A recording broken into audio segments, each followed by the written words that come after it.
When you're doing a room makeover, it can be really easy to forget about the ceilings, but it really is amazing how much a little bit of TLC and a fresh coat of paint can make to a room to make it feel more spacious and bigger and brighter.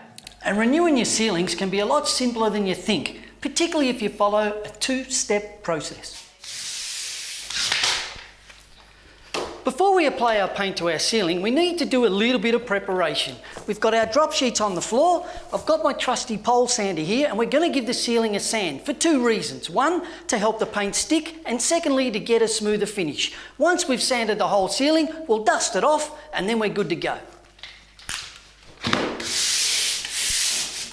Here's a great little tip if you're going to be painting ceilings only, and that is to get some good quality painter's masking tape and put it right on the edge at the top of the wall. And that way, when you apply your paint, you're going to get a beautiful, clean, crisp-edged finish every time.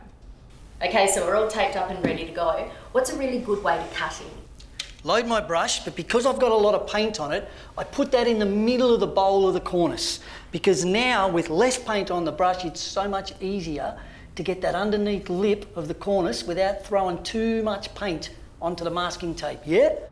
Then I reload again, and this time I do the top half of the bowl of the cornice and up onto the ceiling. Nice. Look at that, beautiful clean finish. Easy. Okay, let's get it done. Okay, Mark, we're ready to roll, Yep. which is great, but where do we start? Okay, this is where that two-step process comes in. When I do the first coat, I'm going to roll in a north-south direction. Okay. When that's dry, we do the second coat, I'm going to roll in an east-west direction. Okay. That's a plan, that's great, but why would we do it that way? Okay, the reason we do that is because ceilings aren't perfectly smooth. So if you roll in two different directions, you're guaranteed to get perfect coverage across your ceiling. I like your thinking.